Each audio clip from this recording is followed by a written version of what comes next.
Hello, everyone. Thank you for joining us today for this webinar titled Seamless Versatility in AFP. It is brought to you by Composites World and presented by Ingersoll Machine Tools.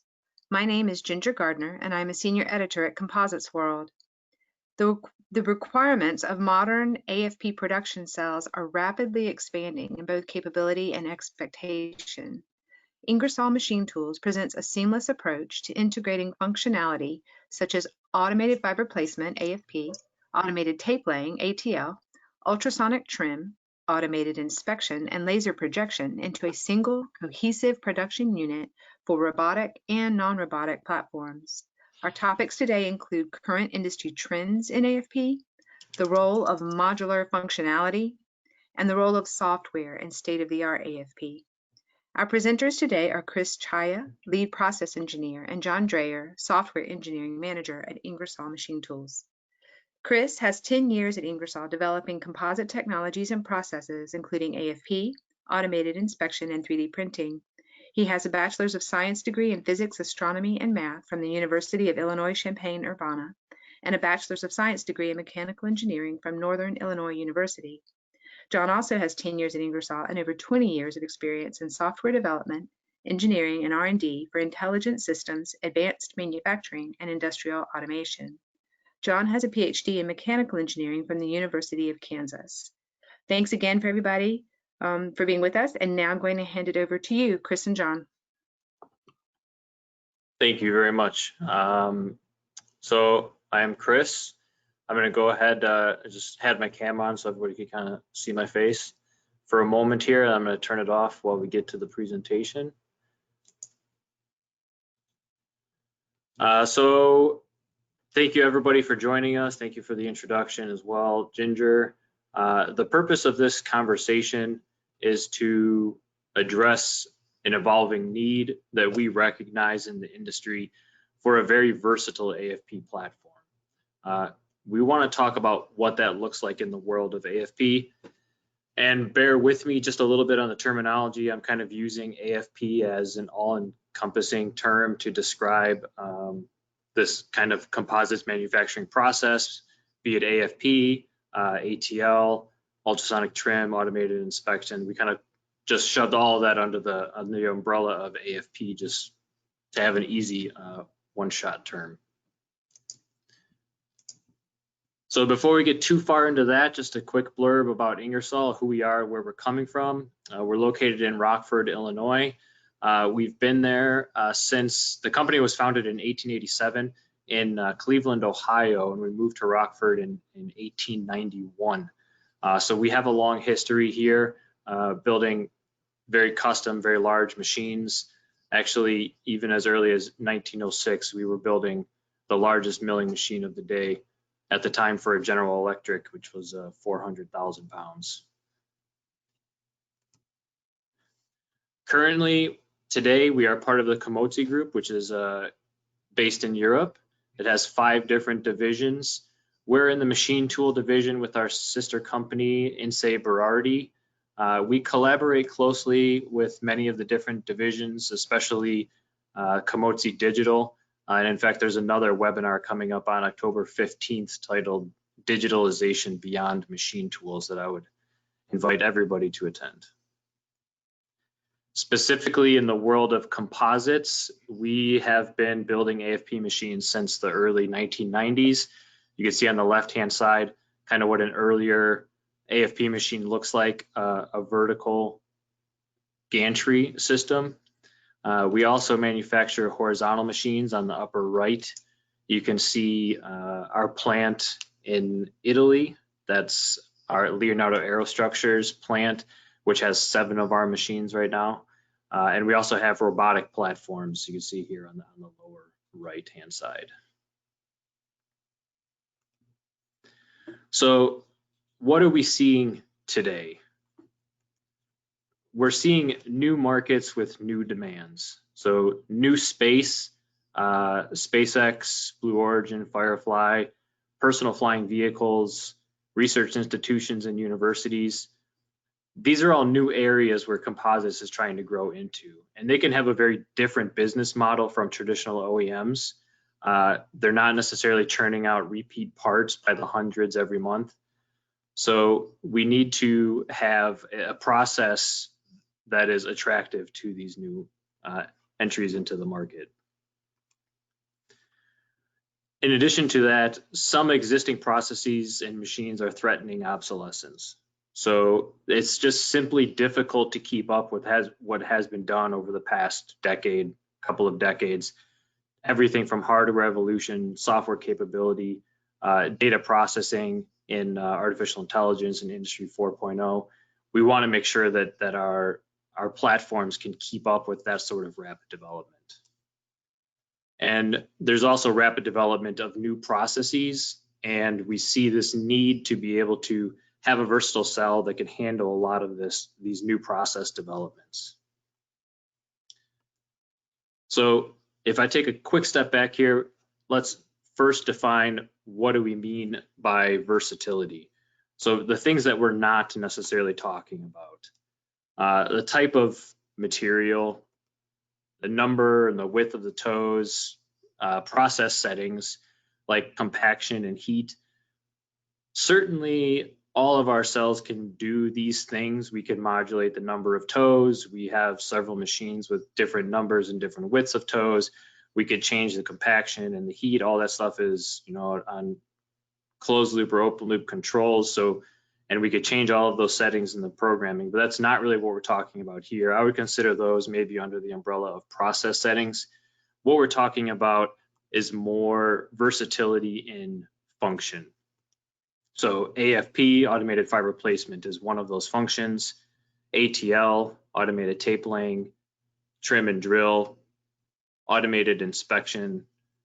And then just a quick note, I won't focus too much on this, but we also offer modularity in our 3D printing and milling. So we have a large scale 3D printing platform we call MasterPrint, and a continuous filament platform called MasterPrint Continuous Filament. Those are also modules that we could swap back and forth. That's not really the purpose of this talk, so I'm going to kind of just skip over that. But again, I'll defer you to another webinar we have on September 3rd called Can We 3D Print This Instead, which is focused on that 3D printing and milling process and understanding the feasibility of 3D printing different structures. So each of these different functions, I just quickly again want to touch on what those are so we're all entering at the same plane right now. Automated fiber placement. So this is where we're going to have multiple spools of composite material that are deposited simultaneously. You could have different widths of slit tape here. It could be 1/8 inch, 1/2 inch, 1/4 inch, 1 inch, what have you.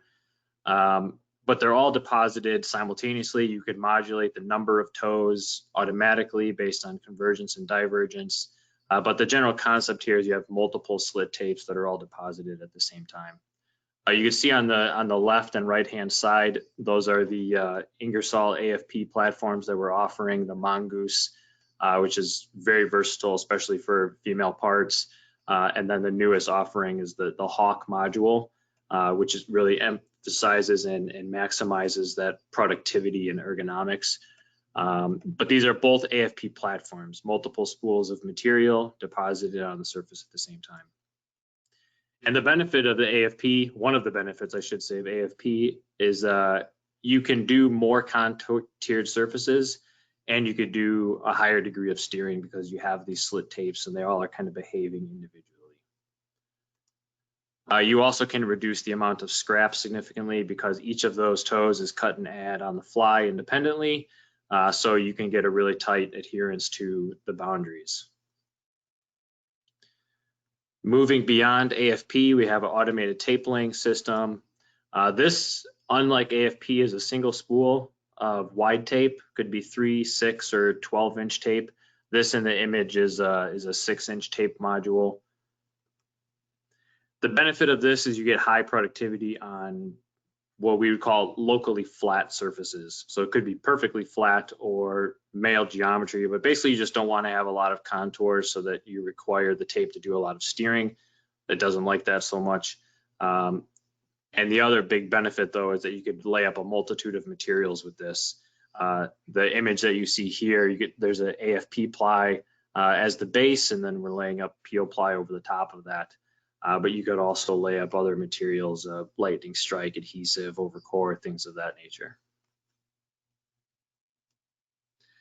And then we have trim and drill. So this is basically an ultrasonic knife or a drill module. The purpose of this is you can get nice crisp edges. So that can help you with core placement, for example, or getting rid of excess material, trimming off dog ears. It can also help you to locate other hardware. You could, drill a hole for a locating bolt or something like that. And then also by getting rid of the toe fold over on the edge, you can open up those air evacuation pathways. So during the cure process, when everything is under pressure, it provides an air path for any little bit of porosity that is in that layup to kind of escape out the sides, and you get a reduced porosity in your final part. And last but not least, automated inspection. So the Ingersoll platform for that is what we call Axis, is our automated composite structure inspection system. That's what you're seeing here in these images, just for reference. And as the name implies, this is an automated inspection system. So you can identify different types of defects. You could see gaps, twists, overlaps, missing toes, and splices. There are other types of defects you can identify as well. These are really readily identifiable though, and I think the industry has pretty standard names for them, so that's why these are shown. But the system automatically detects these defects. It automatically measures them and compares against customer specific tolerances, so it won't present to the operator gaps or overlaps that are, say, under 100 thou or whatever the tolerance happens to be. And then it stores all of this defect information in a defect database and presents that information to the user. The other nice benefit about this is it maintains that digital thread. I know the digital thread is kind of a buzzword in the industry, and it has been for a number of years now, but really with the automated inspection, I think it's one of the greatest opportunities to mend that broken thread. Really, anywhere you introduce a manual process, you sever that thread unless you're taking extremely digital notes, very, very close notes. But at the end of the day, I think it's just not possible to match the kind of note taking that you can get with an automated process like this. So what does a functionally versatile work cell really offer? In a word, if I may, opportunity. It's an opportunity to produce a variety of parts requiring different processes. That could be different geometries, flat or highly contoured, male or female, core, no core. It could be just different stackings with peel ply, without peel ply, different orientations, and different process flows. So where do we want to introduce the ultrasonic trim? Do we want to do it before, after the core placement, things of that nature? It also allows an opportunity to experiment with novel processes. So having the ability to do the research that needs to be done when it needs to be done, rather than being tied to a specific machine configuration with, we'll say, some limited functionality or very focused functionality for maximizing production, perhaps. With a very versatile machine, you could experiment with a lot more of these different processes that I think everybody really wants to experiment with. It also offers the opportunity to complete or pause one program and move on to another. Again, rather than the counterpoint here is to have a purpose-built machine that is really focused on one program. Having a versatile machine allows you to kind of bounce back and forth between programs, or like we say, end a program and move on to another program. Consider also in our current situation with the pandemic and how upside down the industry is, the value of being able to pivot and still utilize your most valuable assets is a very valuable feature. It also offers the opportunity to use a limited amount of floor space more efficiently. I think it's kind of self-evident that in this case, with a very versatile platform, one machine doing the job of multiple dedicated systems can really cut your floor space significantly. It also increases your productivity by limiting the movement of tooling. You're no longer moving the tool that you lay up on from one cell to the other, layup cell to an inspection cell to a trim cell. It all happens in place so that tooling stays in place. It also offers the opportunity for expansion.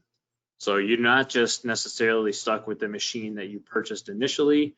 This is all built to be modular, so you could pick up modules, drop off modules, and you can choose at some point in the future, say, you know, I don't necessarily want a trim module right now or an ATL module right now, but I might want that in the future.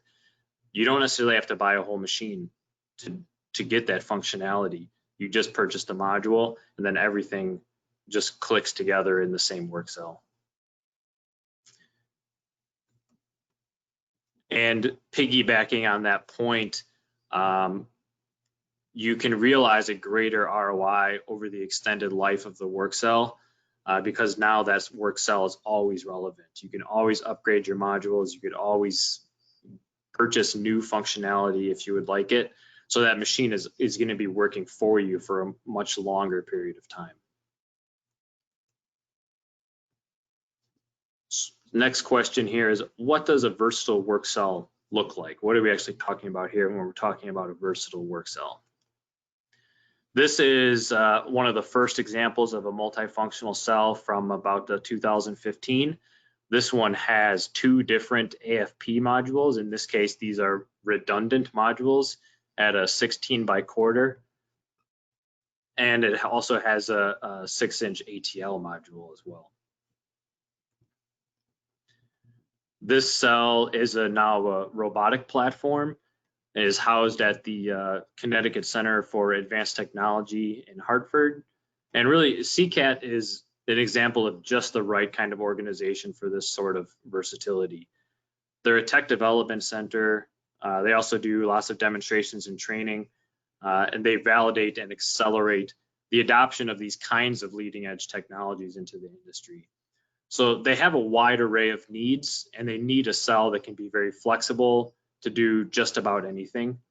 They put particular emphasis on composites, robotics, additive technologies, and automated inspection, and you'll see all of that in play here. So the cell that you're looking at, if we kind of focus on the right-hand side for just a moment, this is the top-down rendering. So you have a robot kind of central to the cell. You have an AFP module right in front of it, I'll say in the 0-degree position. You have a trim module in the 45-degree position, and automated inspection module in the 90-degree position. And then you have a projector off to the side over here. So all of this is built in, all of this works very seamlessly. So you're not even in this case exchanging modules. We kind of took the traditional fire replacement methodology. Typically, you would see the end effector on the robot being the creel and the fire replacement head. In this case, it's the tool. So you're limited a little bit in the size of the tool that you can lay up. However, you gain a lot in the versatility of the cell and the speed at which you can move things around. So for smaller layup tools such as this, it's simply a 45-degree rotation of that RA1 axis to get from AFP to trim, another 45-degree rotation, and you're scanning automatically. You rotate 180 degrees and you're projecting defects and boundaries. So it's a very fast, very versatile cell. This is what we call our inverse kinematic. Everything here is all Siemens 840D controlled. So it's a very dynamic, very fast, very versatile work cell. And we have a quick video here, which I'll kind of step through. It's a couple minutes. I'll kind of talk over it, but you can see that cell in action. So this is a 8 by 1/4 inch cell. You can see the robot is moving the tool over the stationary AFP head. It's not quite stationary. We do have a rotary axis, just again to pick up that productivity. So we don't have the robot just moving the tool back and forth. The creel can quickly rotate. Obviously, I'm doing some fast forward there just to get through the layup process so you could see the rest of the cell's function. But here you see we're going to rotate just over 90 degrees, and within a few seconds we're scanning. There's no pickup and drop off of the module. It's all very compact. I want to say the dimensions of the cell are something like 30 foot by 30 foot or something. So for organizations that are looking for a lot of functionality in a small space, this is a really interesting option. And here you see us transitioning over to projection. In this case, we're just projecting a boundary. This could be an actual AFP boundary, or it could be a hand-laid ply boundary, but it also projects the defects that the automated inspection system found. Here we're just transitioning back to another small ply for AFP layup, and then we do a quick jog over here to the trim. So here we're trimming off some excess, and again getting that nice crisp edge with our ultrasonic knife module.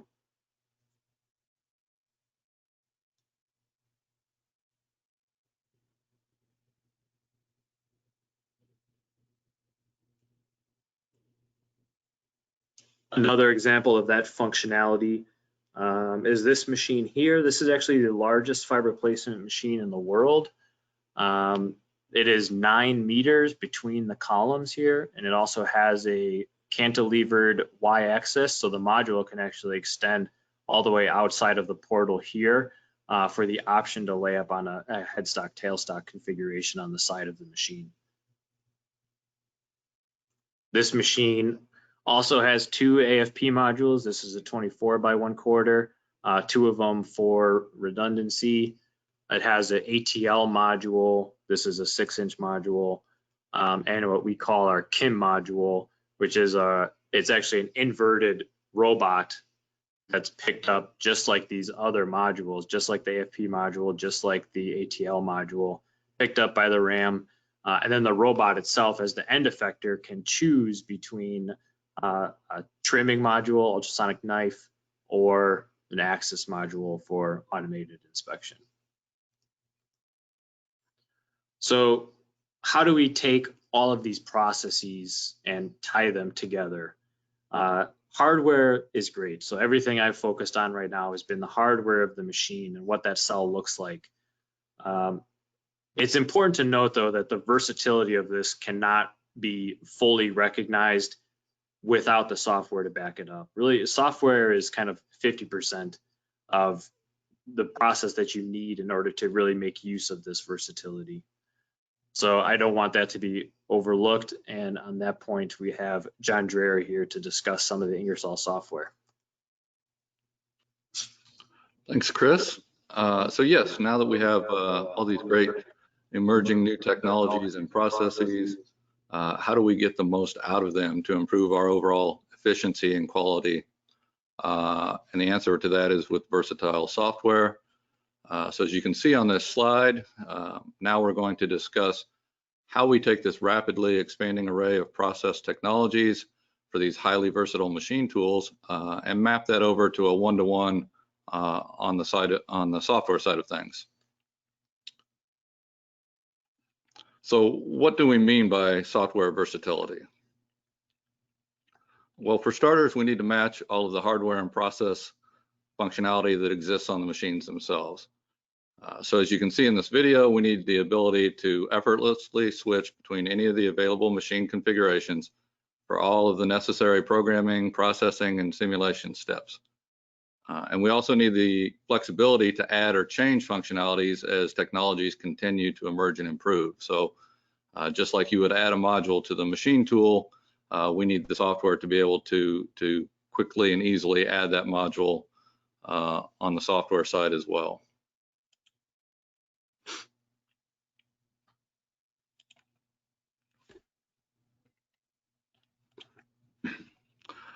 Then we need to be able to manage all of this data for these differing processes in one convenient location. So more and more we're seeing the combining of multiple processes in order to complete the manufacture of a composite part. So in this example, you can see a representative sequence of steps in the enlarged pop-out view of the production plan. The first step is listed is a 0-degree fiber placement ply shown by the bolded line at the top. So this would do the AFP fiber placement activity that you've seen in some of the previous slides. And then we would follow that up with an inspection pass. So similar to what was shown in the robotic video just a few minutes ago. So it may be a little bit difficult to see in this view, but each of the steps there has a little icon indicating the process type next to it. So after we do the AFP ply, then we follow that with an inspection pass of that same 0-degree ply. And then we would repeat that multiple times. So in this case, there's several iterations at various angles, 30, 45, and 90, each alternating layup with inspection. And then again, as we saw in a previous video, maybe a tape laying ply at the end. Could be a peel ply or any number of things. And then perhaps a knife operation to finish that up with a trimming of the edges, again, like we saw in the video.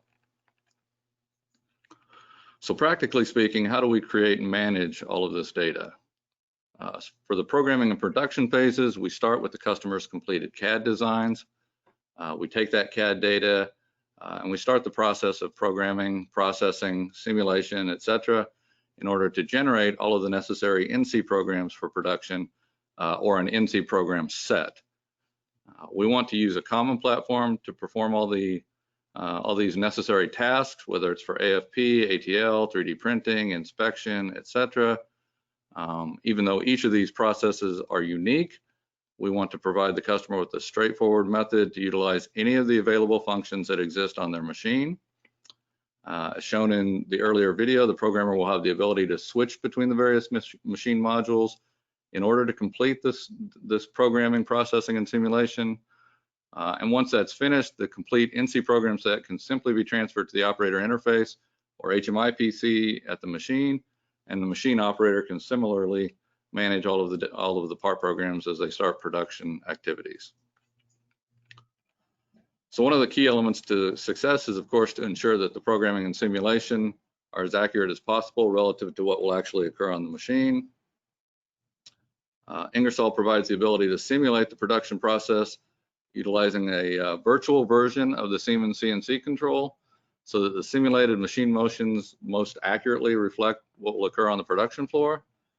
This also provides the ability to get a realistic timing information for production planning, for example. So how do all the various software products interact to support the production lifecycle?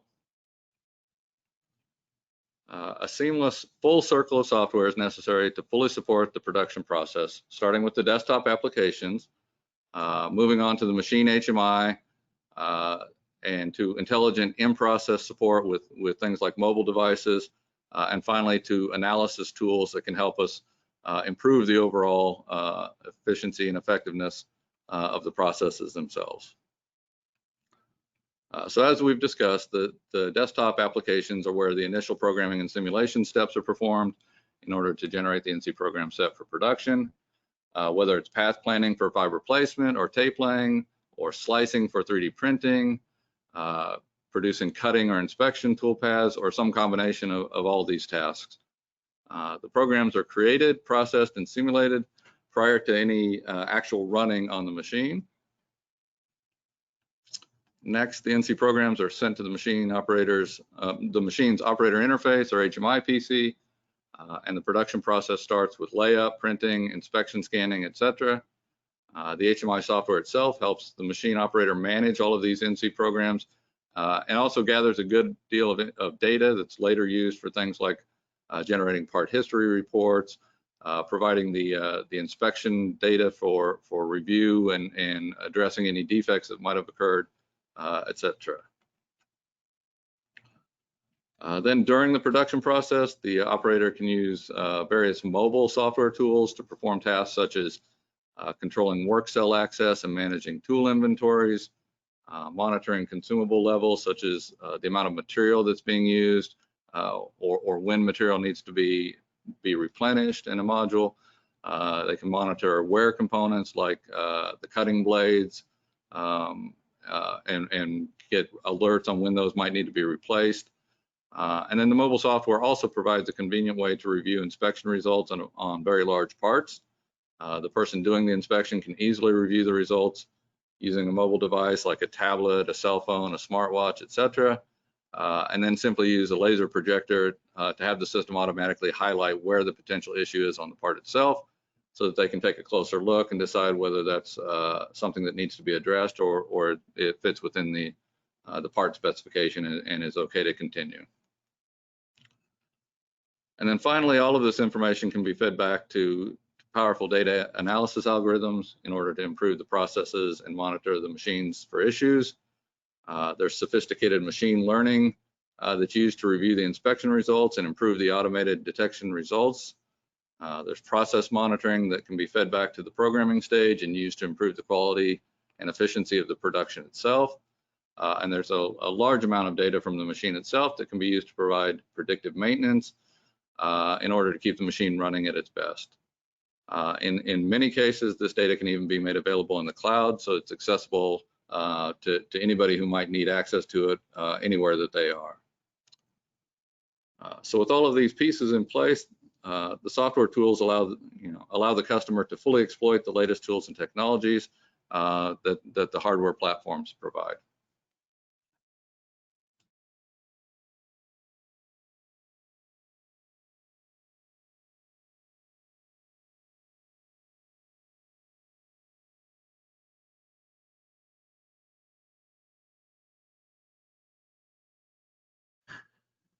Sorry, we had a mute issue there for a second. As John said, all of these pieces really need to be working together. It's not just about the hardware, just about the software. The software needs to support the hardware needs to support the software. And in doing so, we really see an opportunity for future growth. When I say growth, I'm not just talking about Ingersoll, the company, but for our customers and partners as well. Having a multifunctional platform such as this provides the benefit of never being stagnant, of always having the tools that you need in order to complete the task. You could do a variety of parts, you could experiment with different process flows, and it's really an efficient way to use a small amount of floor space and get the most that you possibly can out of it, both in the knowledge, process development, and at the end of the day, what we all want, right, is our ROI. We want to get the most that we can out of these machines. So having an extremely versatile platform like this is a way to really get the most that you possibly can out of these AFP cells. With that, thank you everybody for attending. A special thank you to the Connecticut Center for Advanced Technologies for allowing us to film their cell and show it off here today. Thank you everybody at Ingersoll for supporting this, I should say as well. And thank you to Composites World for putting this on. And with that, I'd be more than happy to open the field to questions and answer them to the best of our current ability. Thank you both. We really appreciate it. We do have questions, so we'll get started with those. In the meantime, please feel free to submit questions by typing them into the question pane on your control panel at the right of your screen. We will get answers for all of the questions, even if we don't get to them while we're on the air. This webinar is being recorded and it will be available online. So one of our first questions was early on when you were showing the robotic unit, the question came in, is the inspection ultrasonic? Can you talk about your inspection technology? The inspection system that you saw there, our Axis system, is not ultrasonic. It is based on profilometers. Essentially what we're doing there is we're projecting a laser line down onto the surface. We take an image of that laser line from an oblique angle at a certain frequency, say 1,000 times per second is fairly common. As we move across the tool surface, we take a picture of that laser line. And because we're imaging that laser line at an angle, we can see the profile of the surface. We stack all of those profiles together. This is why it's called a profilometer. We stack all those profiles together and we get essentially a topology of the surface. So we get high spots and low spots, and then we apply all sorts of image processing and machine learning techniques to identify from that topology where the surfaces are, or sorry, where the defects are, how big they are, if they're in tolerance, if they're out of tolerance, and then all of that gets fed into the defect database, which follows the part around forever, essentially. What type of defects can your automated inspection system detect, and how reliably can they detect those? So as you saw in the presentation here, we showed lapse, gaps, missing toes, twists, splices. As I said, those are kind of the most common that most people want to identify. It will identify other types of defects as well, even though a different industry or different organizations have different names for those defect types. Wrinkles, bridging, loose toes, broom toes. The thing is with missing toes and twists, for example, it has a very well-defined signature. It always basically looks the same. A twist, for example, has this hourglass shape. Missing toe pretty much always looks like a missing toe. So those are relatively easy to identify, not just detect.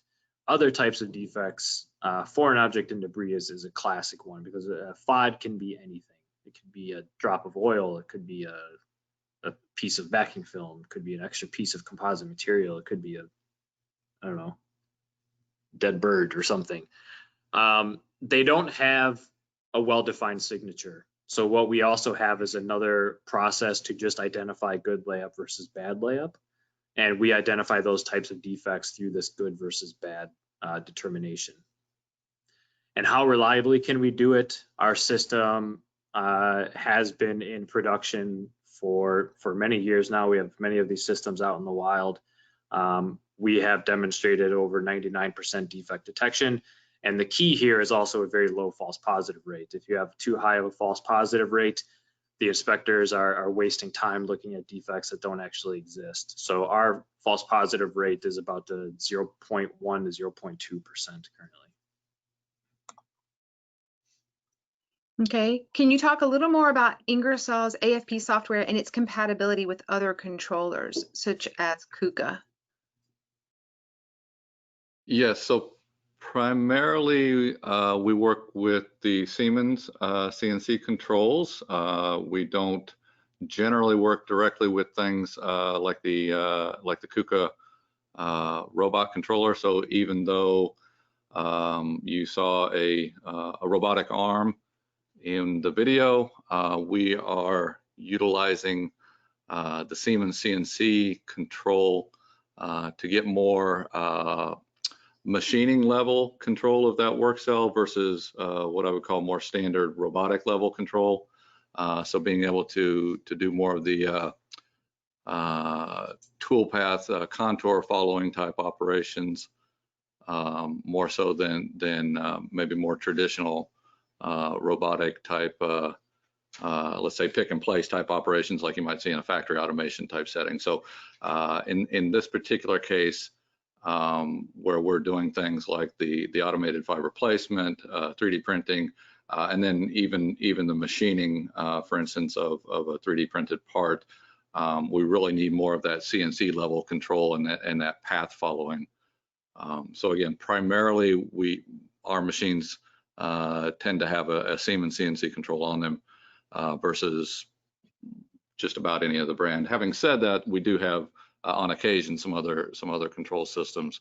Obviously the software supports those as needed, but for the most part we tend to focus on the Siemens control itself.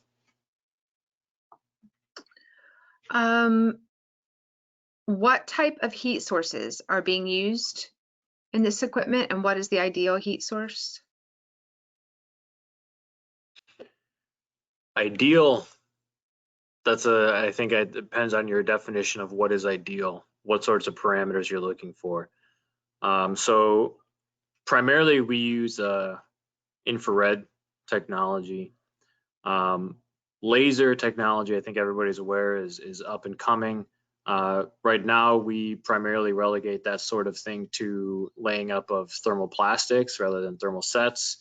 That being said, as we move forward with that development, I fully expect laser heating technology to take over for thermosets and thermoplastics alike. So it's being offered right now, but I would say primarily still the main interest with lasers, because there is a downside with lasers, right? There's the safety aspect you have to consider. So right now it's primarily infrared with the thermoset materials. Are there models available for university research centers that have all of the functional modules?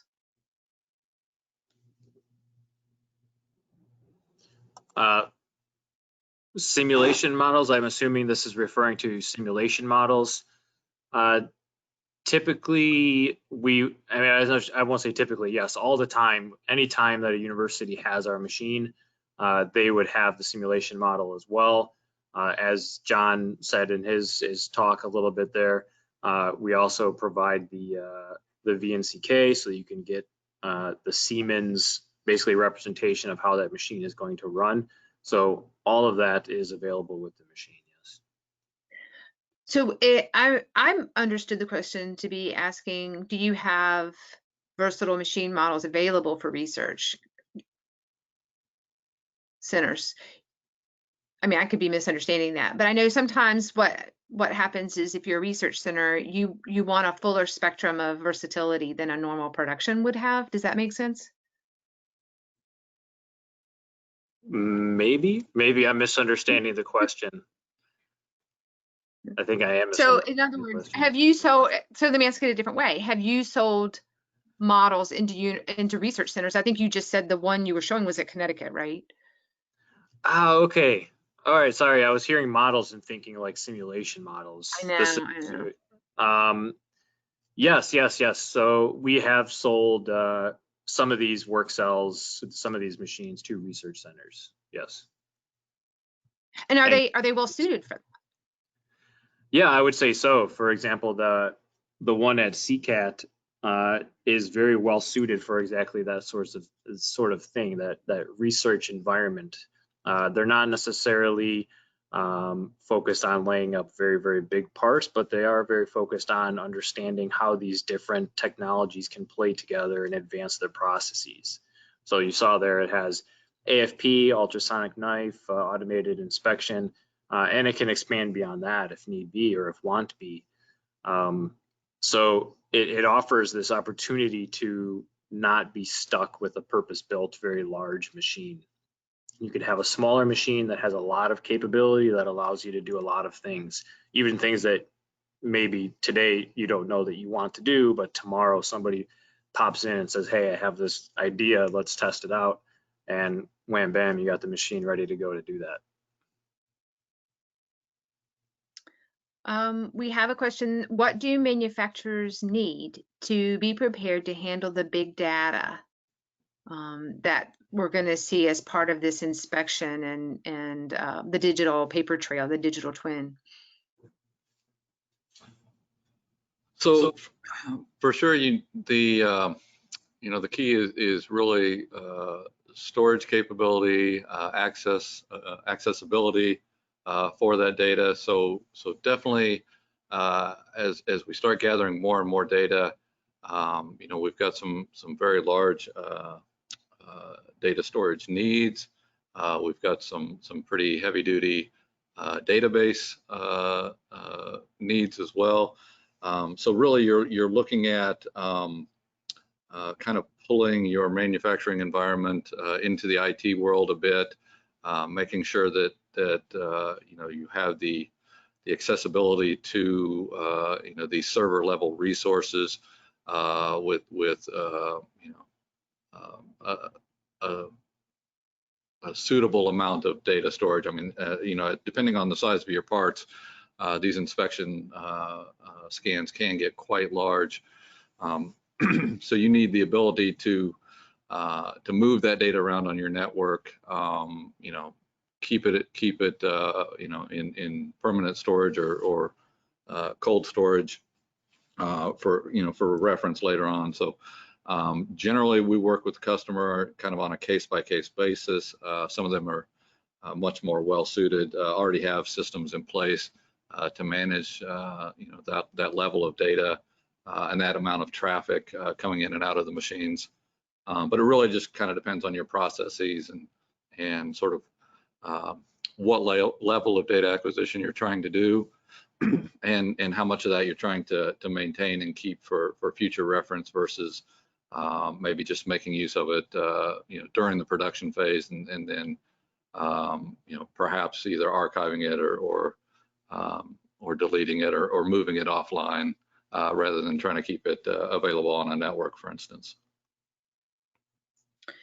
And can you piggyback on that just a little bit? Beyond just the data storage, I think that there's a mindset that is important. Are you just storing the data for record keeping purposes, or are you trying to improve the process? So this is something that we're actively developing, we're actively engaged in with a lot of our partners, is what do you do with that data? As I said, is it just there for record keeping so you can look back in case of a failure or something, or are you trying to use that data to improve the process, and how do you use that data to improve the process? I think that's another critical element, and that's really one of the biggest values of having this digitized data is not just replacing the manual inspection process, but replacing that process and then going above and beyond with it, going the next step, using that data to improve your process. So going back to these multifunctional cells, what is the largest part you can lay up with the tool-mounted robot? So there's a couple of parameters there to consider. The level of compaction required, the geometry of the part, but let's just, so that we could kind of paint a basic picture, let's assume you're laying up with standard compaction, 100, 150 pounds compaction, and you're laying up a flat square, we'll say. It comes down to the torque on that last axis. So you're looking at something like a 1.5 meter lever arm. So if you're laying up a square, it's like a 3 meter by 3 meter square approximately. And that's assuming you're mounted kind of directly in the center of the square. And how long does it take to exchange modules on these kind of systems? So again, with the robotic system that we saw in the video, there really is no module exchange. So that's as long as it takes to rotate the RA1 axis over. On a larger machine, like the large gantry, we saw some in simulation as well. That is on the order of 2 minutes to do a full module swap from like AFP to ATL or ATL to inspection or what have you. How do you work with customers to figure out which machine is needed and how to spec out a machine? I'm sorry, I missed the question. How do you work with customers to understand which machine makes sense to buy and how to spec out the machine? So it's a conversation, really. We use our experience. We try to ask a lot of questions about what the customer really demands and what they want and what they need.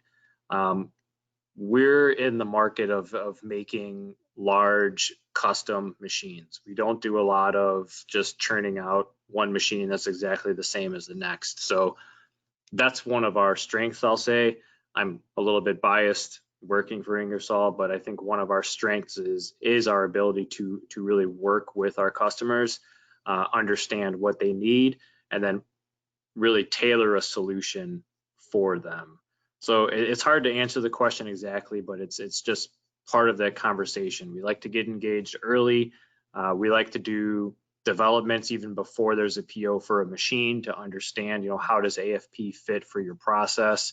And at the end of the day, if AFP doesn't work for you, or if the Ingersoll solution doesn't work for you, you're not going to be happy, and therefore we're not going to be happy.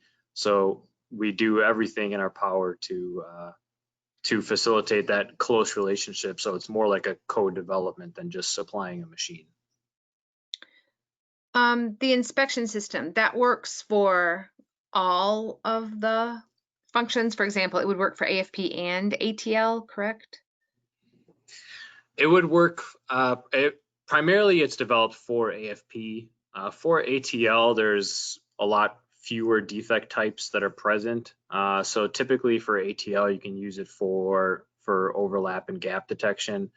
There are also different materials that you lay up in ATL that you don't necessarily lay up with AFP, like peel plies. If they're particularly translucent, it could be a problem for the proflometric system.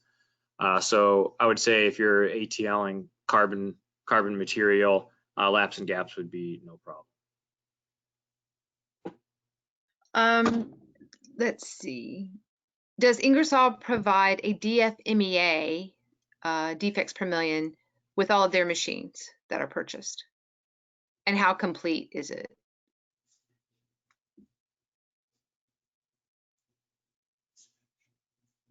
I'm sorry, I'm trying to understand the question. It says, does Ingersoll provide a DFMEA? So I think they say defects per million, so maybe that's an analysis with all of their machines that are purchased. So I've never heard of defects per million analysis, but I also don't do AFP machines.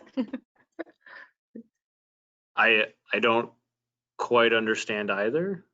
I apologize to whoever asked that question, but maybe we'll No, have that's to fine. So that's something that they defer can, that to another time. yeah, they said that's something they can follow up with you guys after the webinar. So where do you, how many of these multifunctional cells are in production? So we've seen in the past few years a real surge in the demand for these kinds of things. Like I said, as we get new markets and new space and research institutions.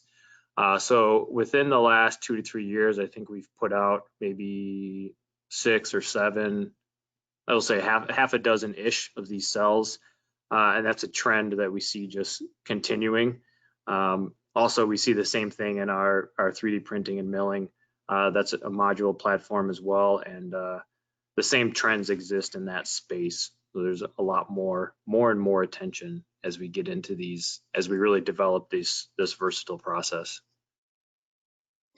Does the inspection system work on parts with large curvature, parts with double curvature, and or parts with discontinuous curvature like sandwich panels? Yes, all of the above.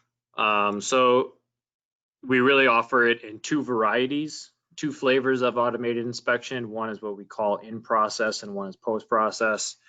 So the in-process or in situ is scanning directly behind the roller. That one is going to be a little bit more dictated by the geometry of the part, because you have to be able to fit the compaction roller and the inspection system on the same head. So if you're doing a very highly contoured, say, 30-degree ramps or something, it's going to be tight to fit that inspection system behind the roller. You also have to consider where it's viewing, how close to the nip point. So for something that's very highly contoured like that, we'd recommend a post-process inspection, because you're just going to be able to get better results with it, period.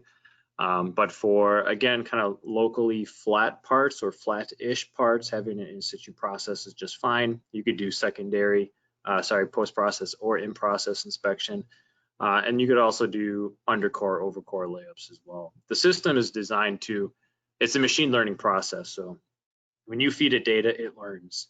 So we've trained it already on overcore layup.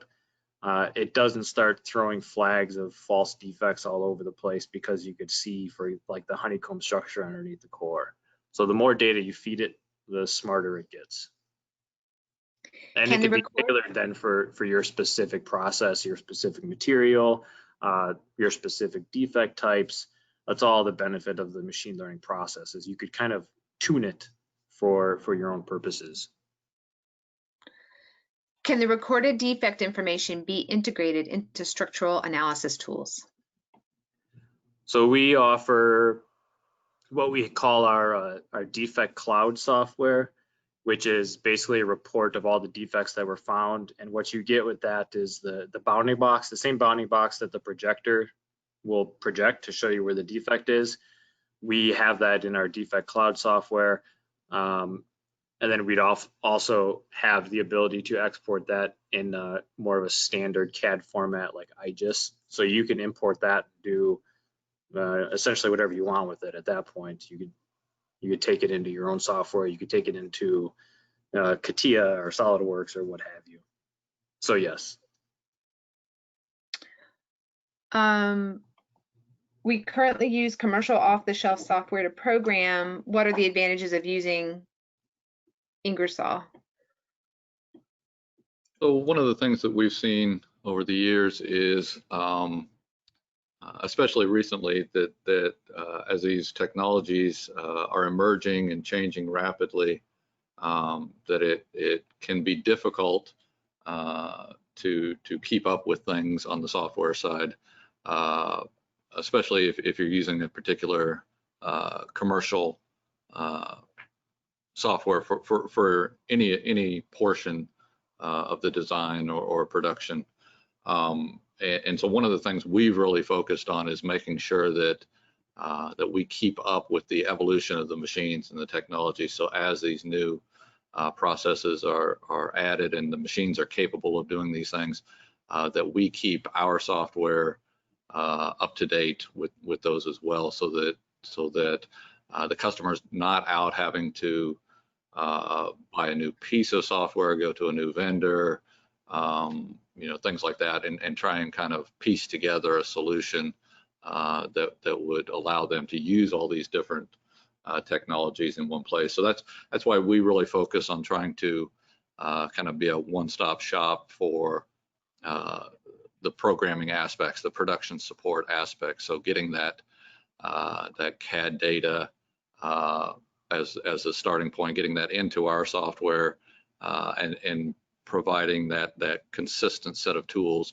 Again, whether it's fiber placement, whether it's 3D printing, whether it's the inspection system, whatever it is, we don't want the customer to have to try and kind of cobble together multiple solutions in order to program the machine tool. So that's really been one of our focuses over the last several years, is to again provide that common framework. So as you saw in the presentation, that one shared platform, being able to switch, say I'm doing my 3D printing, slicing, and then immediately switch over and say, maybe I'm going to machine that, then maybe I'm going to do layup on it, and be able to have all those tools in one place and kind of generally go through the process in the same way, so that everything's consistent, makes it easier for the customer to